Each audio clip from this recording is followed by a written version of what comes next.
have not, so welcome to you as well. And so first up on the agenda, we're going to kind of move around here. First, I'm going to have Joshua Littrell. Josh is with our Veterans for Cannabis out of Warner Robins, Georgia. Josh, would you like to come on up? And if I remember correctly, Josh, you're a former state house candidate. Yes, sir, that's correct. All right. So I want to first say thank you so much to the committee putting this together. Still good? All right, how's that? Better. All right, so I'm Joshua Littrell, combat veteran, United States Air Force. I'm from Rabun County, Georgia. My wife and I actually live in Warner Robins now. We just got stationed there, so we're back in Georgia from Eglin Air Force Base. I'm joined by two of my brothers. If you go ahead and introduce yourself, gentlemen. My name is James Meisnner. I'm a U.S. Coast Guard veteran. My name is Stanley Atkins II. I'm a Navy veteran and a cannabis healthcare educator. So I asked them to join us up here so you can actually see Veterans for Cannabis in action, and you can see the men and women that make up a part of this organization, and you can see that we are here to help progress this movement. We've been here from day one. You know, I see a group of this panel that's a panel that, you know, hits my heart close, and I see people who care. This is the panel that I think I have the most confidence in of all the panels that we've sat in front of that will actually get something done, that will actually get in-state cultivation done, because without in-state cultivation, veterans are dying every single day. That's it, point blank. And not only veterans, but civilians are too. So when you actually think about the 25% reduction in overdose deaths where states have a medical cannabis program, those are real people. Those are real numbers. Those are real lives that we're talking about. And when you equate that to veterans, those are real veterans. And veterans that are at a 50% greater rate from accidental overdose than civilians are, because the VA just throws meds at us all day long. They've been throwing meds at me since I got out of the military in 2005, 2006. So what is it, 12 years now? That's crazy. And there are men and women in the veterans that have been on medication for 25 years, 35 years, and some of those didn't make it past 10 years. I actually was just talking to a young lady last week whose husband had an allergic reaction to a medication he had been on for 6 years and passed away. What in the world? The #1 killer in the United States now is the pharmaceutical industry, not cannabis. Cannabis has never caused anyone to die. Nobody's ever overdosed and died from cannabis, and nobody ever will. So we're actually here to talk about how do we get that in-state cultivation done? What does that model look like? So VFC is here, and we've been sitting in front of this group this is the 4th year now, going into the 5th year, as a business, as an organization that would love to do in-state cultivation of medical cannabis. Now that can serve a number of different purposes. First and foremost, we can give veterans jobs. And when you think about that, that's a really great opportunity to give veterans their life back. Our men and women that have served are sometimes homebound. They get in and they can't get out of their house because they are too overcome with issues, whether it's chronic pain, whether it's PTSD, no matter what it is, they're overcome and they can't get out of their own home.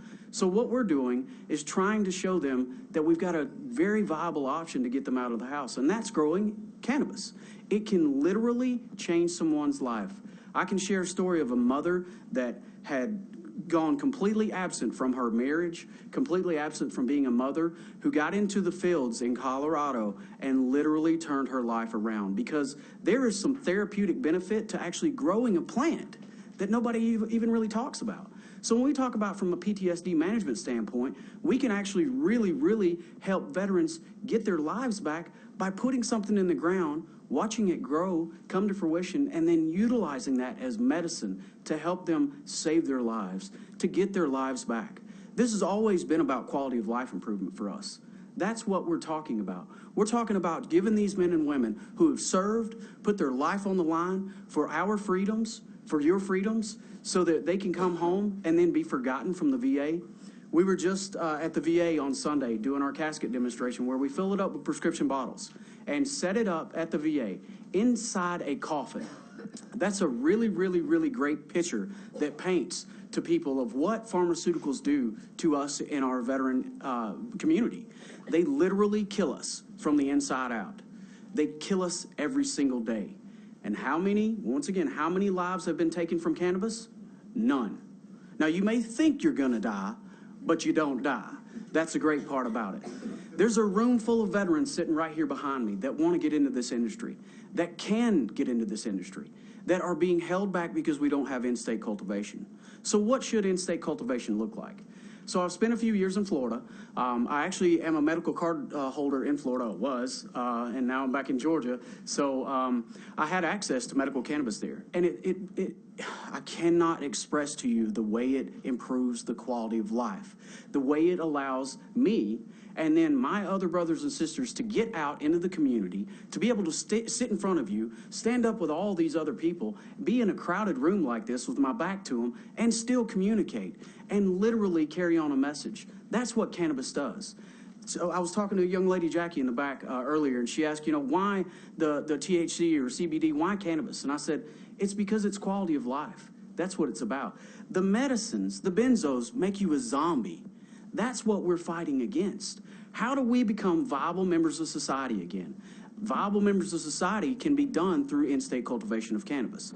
So in Florida's cannabis, they have vertical integration, which I've sat in front of this committee for 4 years and said, we want to be vertically integrated. We have plans of being vertically integrated. It's in our business plan. And then I saw it put into action. The patients in the state of Florida view the medical cannabis program as a cartel. There is no competition. They cannot get medicine that's affordable. There are organizations like ours in the state of Florida that are paying for veterans' medicine because they can't afford it. Because don't forget, the VA does not condone this. And don't forget, we can't get the VA to pay for medicine that actually literally saves our lives. They would rather give us the pharmaceuticals because, you know what? Who is the #1 benefactor of the VA? That's not a rhetorical question. That's a true question. It's the pharmaceutical industry. They actually are making millions and millions of dollars off the VA, off of us, off of our backs. And when we die, they don't care. They don't pay our family. They don't care that we can't, have sex with our wives because there's erectile dysfunction issues that come with the pharmaceuticals. They don't care about any of that. They don't care about not being a zombie. They don't care. All they care about is making that money. We need to keep big pharmaceutical out of this industry, out of the state of Georgia, and that's what we can do. So in Florida's market, they consider it the cartel because the prices are so high, they cannot get access to it. And if they're getting access to it, veterans are actually having to go work with organizations like us where we give them donations to go in and help them pay for the medicine.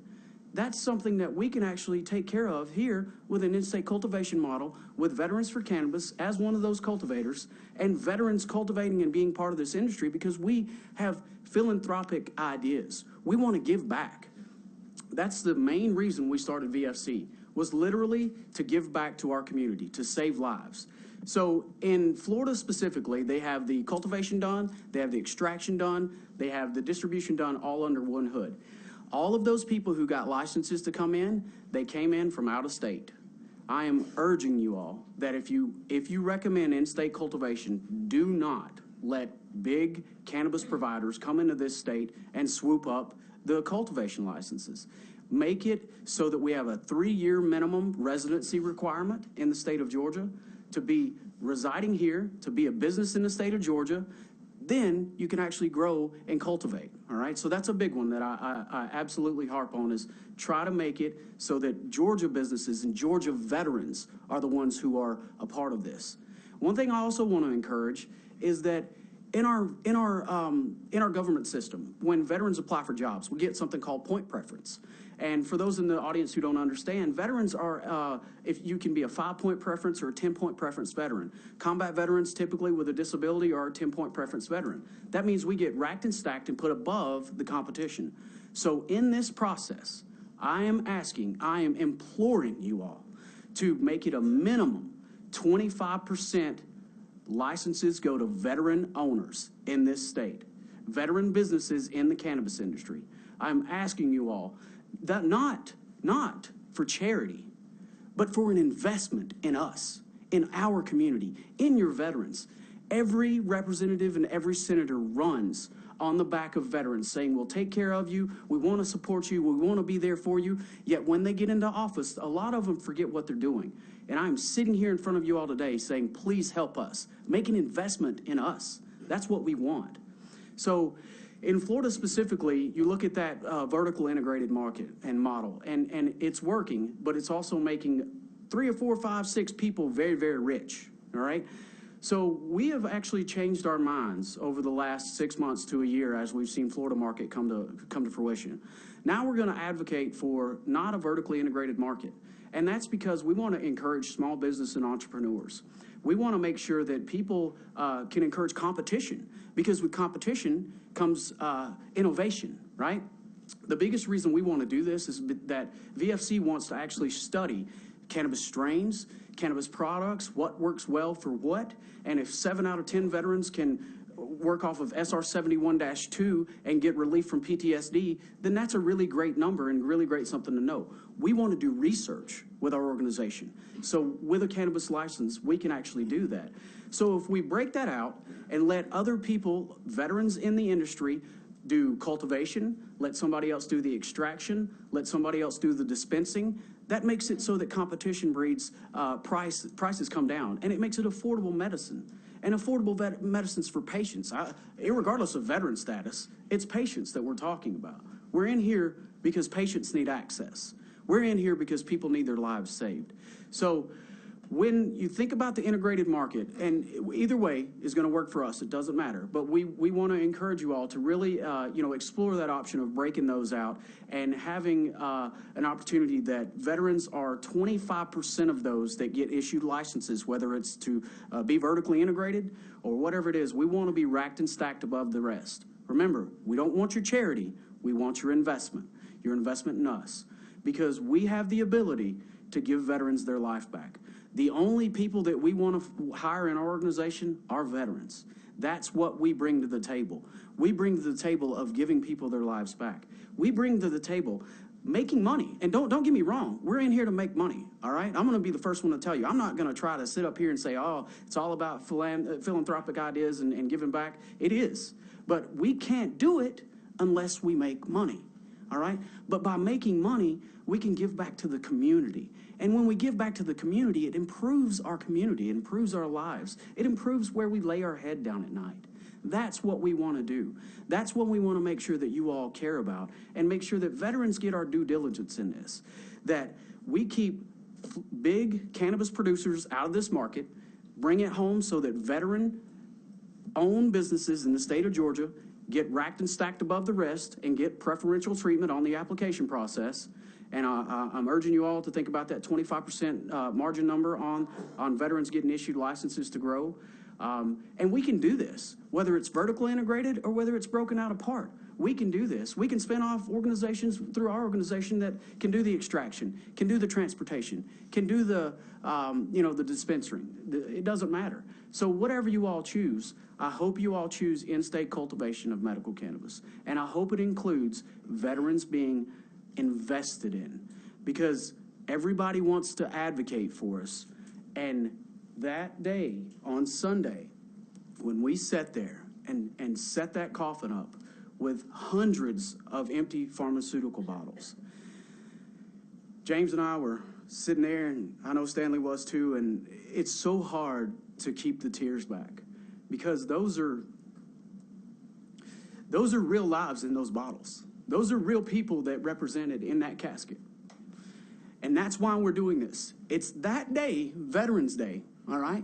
It's the other 364 days that people don't remember the sacrifices that we put together, the sacrifices that we continue to go through because we don't have a viable treatment option in our community here in the state of Georgia. We need access to medical cannabis. We cannot get it now without in-state cultivation. We need that done so that we can get veterans to grow a plant, to get the therapy in the field, to become part of their community again, to become viable members of society again. That's what we are here to do. And that's what we have done. We've put a product together over the last year and a half. We've had a product, an industrial hemp product, a CBD product, but it only bridges the gap. And that bridges the gap in the states that veterans don't have access to medical cannabis. So we know how to do what we're doing. The cultivation is not a problem at all. We've got people behind us. We can come together with investment money to actually make this happen. And we're happy to work with law enforcement. In fact, that's one of the things we really pride ourselves on, too. I was speaking with a sheriff the other day, and to me, it's so amazing when a sheriff asks you, how's it going, Joshua? How's everything going for what you're trying to do? Because he believes in what we're doing. That's when I know we've made a difference. The public believes. We're at over 80% support for in-state cultivation in the state of Georgia, and we still haven't gotten it done. This is the panel that I look at. I see the compassion. I see the love. I see the heartache, too, with members of this panel that are made up with people who have been fighting for this from day one, just like we have. This is what it's about, is in-state cultivation now. We can do that, whether you choose vertical model, doesn't matter, break them apart, we can make that happen. Just encourage small business and entrepreneurship. That's what we want to do. We want to make sure that, you think about us when you think about writing this legislation, and make sure the veterans have access to it. So I want to close by once again just reiterating the fact that we're not a charity. We're asking for your investment. I'd love to take any questions you may have about the process. James, go ahead, and he's got one quick. I just wanted to add one thing. I'm not only a veteran, I'm also a former federal law enforcement officer. I'm a special deputy U.S. Marshal after 9/11. And there was one time that I fought the drug war, and today I fight to end the drug war. And in Georgia, I'm a criminal. I'm a criminal today in Georgia because I chose to live and not be on pharmaceutical drugs. And I'm 2 years pharmaceutical free because I chose cannabis. And I shouldn't have to be a criminal in the state of Georgia because I want to live. That needs to change. In regards to what my constituent was saying, we have to understand that this is a healthcare model. So if we could also look at from a business model, but as well as an ancillary healthcare model, there is room for expansion for government funding. We can't seek national federal funding, but there are state funds allocated to medical programs in which the state has accepted. So at the time right now where we know what the medicine does, we know the beneficial therapeutic effects. Now it's time to come together and create a technical plan for execution. We have to create a sustainable business model, which is why we need veterans, we need panel members such as yourself to sit down and have vested interest meetings. If we can create the infrastructure and create the actual moving parts to see this program success, we can ensure a long-term successful program for us all. And right now, he said, with the inclusion of others as well as veterans, we also have to make sure there is a minority inclusion as well in this, because I've reached out to some of your constituents. I've also emailed a couple of people from this committee with no response. And my question to you was, how can I, as a healthcare provider and educator in the state of Georgia, expect this panel to make decisions that are on the benefit and a comprehensive understanding of the patients of the community if the look of the demographic of this committee does not represent the demographic of the people we're trying to serve? Okay, well, I guess I'll comment on some of that. This panel isn't set up to make decisions. This panel is set up to issue a report to the legislature, and the legislature in the end will make the decision whether, number one, what it's going to look like, number two, whether we're going to do it or not. So the mission of this panel, this commission, is to simply take comment, to gather information, and we're going to put that information, we're going to put it in the form of a report. So my questions will kind of answer some of yours as we go along. So you had mentioned with the 25% veteran-owned businesses, and we've heard in some of our other committee meetings about minority-owned. So I do want to let's focus on that, and let's focus on that and specifically on growing licenses. So in other states, and you've mentioned Florida repeatedly, are y'all currently working in Florida? We are not currently working in Florida because they only opened the application process up to 8 people originally, And they had those 8 people before they even opened the application process up done. And they had crazy outlandish requirements on them, like $5 million bond, $250,000 non-refundable deposits. That's the stuff that we cannot have here in the state of Georgia. We've got to make it accessible. So if we do, put a $5,000, application fee, those kind of things where it's accessible to it. So we are working with the University of Florida to actually get an industrial hemp grow put together. But from a medical cannabis standpoint, they've already got those licenses allocated to that cartel, if you will, that the patients in Florida think it is. So. Okay, and I don't mind saying this now, but one thing we are considering is looking at different licenses as far as size and doing small business as well as larger ones. So that would, now there still will be more than likely will be a limited number, but Sure. But we are certainly, we don't want to cancel anybody out. And I don't mind saying that now because we have discussed that and we're all in agreement. So Yeah, and I I think still don't know what that's going to look like, but it is being looked at. So I want to go now to you asked 25% veteran. Stanley. The gentleman to your right mentioned, also minority-owned businesses. Well, if we start doing 25% minority-owned, 25% veteran-owned, I mean, is it something we could just classify as, say, DBE, disadvantaged business enterprises, where we're including minority-owned, we're including veteran-owned, we're including female-owned?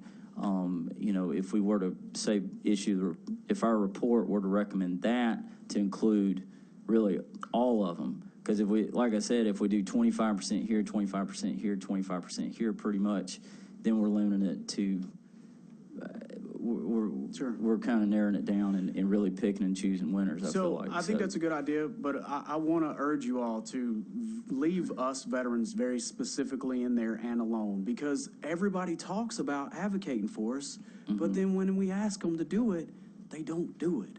So we're asking, and if 25 is not the number, maybe it's 20, or 15, whatever it is. But we want very specific verbiage in there that says veterans will be issued minimum licenses, not a maximum of licenses. That's one of the things we want to recommend too, is that instead of putting a max on licenses, do a minimum amount of licenses, because then that would at least make sure patients are taken care of initially, and as we get more people into the program, we can issue out more licenses as that goes along and more patients can be taken care of. Okay, fair enough. Any other questions? Yeah. Chairman Grabbley. Thank you. You mentioned, I would assume it's a strand number. I guess that's specific to some of the patients or veterans that you've been working with. Tell me, what would a grow look like? Let's say the Veterans for Cannabis has received a license. Sure. And they're now going to start, let's say it's an integrated license. Okay. So you've got an integrated license. What does it look like? What's your business model look like? So our business model for the vertically integrated model looks like this. We have the grow operation. We've actually already got land procured as well. So we've got the grow operation set up, and then we do the extraction facility there as well. And then we will build out dispensaries wherever we can allocate those dispensaries to from there. So the extraction and grow facility will be together, be housed more than likely in North Georgia at this point in time, depending on if we can get some more land in Central and South Georgia, and as the licenses grow out. So, completely with the medical side, so we'll put fences up, 10-foot fences with razor wire around it, completely protected. We'll have cameras in the entire facility and actually give law enforcement access to those cameras so that they can look at it anytime that they want to see it. We're going to use the seed-to-cell tracking. BioTrack's THC is one of the people we've looked at doing the tracking of the seed-to-cell. So that's a real key for us. Is chain of custody is everything for us. And I think in the military, chain of custody is everything, and chain of command is too. So with us, our veterans will understand chain of command. They also understand chain of custody. So the grow will be an organic grow too. We're going to do everything we can to try to get organic certification, and then we also want to have a retreat put together on that location so that we can get veterans to come up and teach them how to grow, teach them. We're going to be a teaching operation. That's first and foremost, when you look at our logo, it's a military chevron, but it's a book. Because first and foremost, we're educators. That's the way we view ourselves. So we want to have a teaching facility. That's teaching how to extract, that's teaching how to grow, that's teaching how to bottle, it's teaching the laboratory analysis behind it and all that stuff. So we would do all the laboratory analysis, extraction, and grow in one location, and then dispensaries wherever we can in those locales that don't, deny us access. So. Follow up. With the it's been mentioned that we may have to strike the use of pesticides. Is that possible? And with the striking the pesticides, you'd have to go to an indoor grow, possibly. Yeah, and that's what we want to see. We want to see greenhouse grows put together.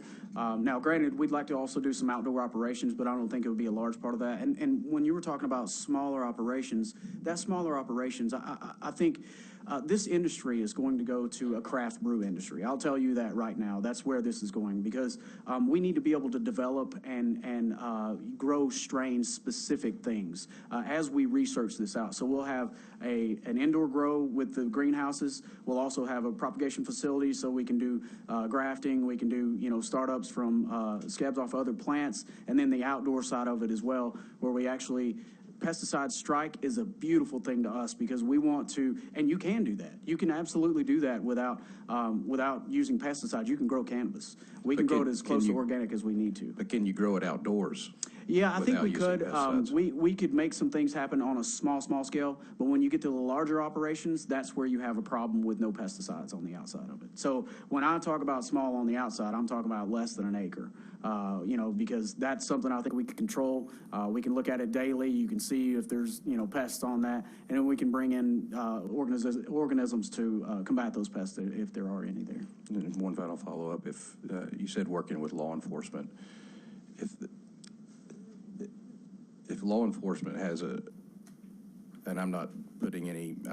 Terry, I'm not saying that y'all do or don't endure, I'm just hypothetical here.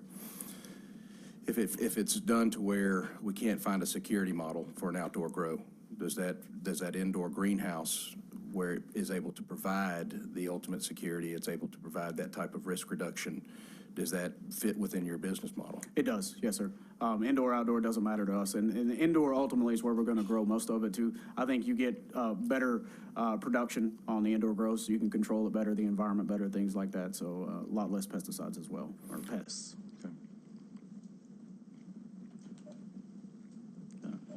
Okay. Dale. Hey, Josh. We've discussed this in great detail as well, as far as minority-owned and the variety, large business coming in from outside. I know this, you mentioned earlier about having a 3-year, residency to set up shop. Just as a kind of a reminder, and part of kind of what I view my responsibility here is ultimately looking at what you've mentioned numerous times, the patient, the people. One thing we have to be careful to, while we do want to recognize people in Georgia, and we want businesses in Georgia created here, we also have to have people that know what they're doing. Correct. And we have to have people that can provide medicine as soon as possible. This isn't a 2 or 3 year learning curve. Correct. There are people, my son included, that need this medicine tomorrow. So I just want to keep that in mind, and that's one thing that we've kept in mind, is having that balance between respecting whatever group here in Georgia, but also understanding we need somebody to be able to come in that can actually, in a very professional, secure way, provide medicine. Absolutely. Real quick, why 3 years? Is there a reason there? Why not 1, 5, 10? Well, I thought it was right in the middle of the 1 and 5. That's why. You've been here 3.5? Well, no. I've been Just kidding. I'm a Georgia boy, tried and true. I'm from I'm Raven messing County. with you. So 3 years right after the legislative session. that's right. That's right. I thought that number was good, because it shows that those people have immersed themselves in the community and want to be a part of this community, and then that gives them an opportunity to get into the industry here. That's why I think after a year, how much have you really done? I think the 3 years is that mark, and that's just me personally. Fair enough. Any other questions from the committee? Oh, follow up for Dale.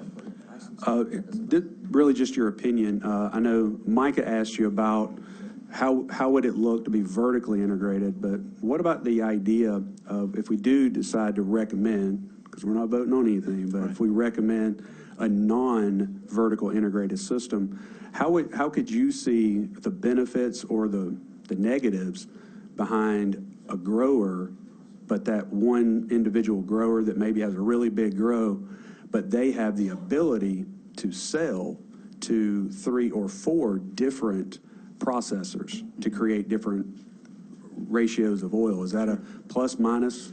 I think that's absolutely a plus, and I think that's where we come back to a large grow operation can grow many different strands and strains as well. So when we talk about that vertically integrated model, you get one bad crop, you can ruin an entire crop with vertically integrated, an entire crop. So that's medicine that Dale's talking about. That's not going to patients at that point in time. So it gives us an opportunity. I think there's a lot of positives that come there because it also encourages entrepreneurship in this industry too. It lets people get into it, and then it encourages competition. So we can drive the price down too. If we get an extraction facility over here that's doing it 25% less than one over here on the right, then that's it benefits the patient in the end. Well, and I think to your point too on diversifying and talking about how one crop can be ruined. I mean, we're up here this week to, talk about entire crops being ruined, and so I certainly see your point there. Yeah. But with that, I have no further questions from the committee. So thank you, gentlemen, for your time. Thank you for your service. Thank you, sir. And we appreciate your input and look forward to seeing you moving forward. Thank you, gentlemen. Appreciate it. Ladies.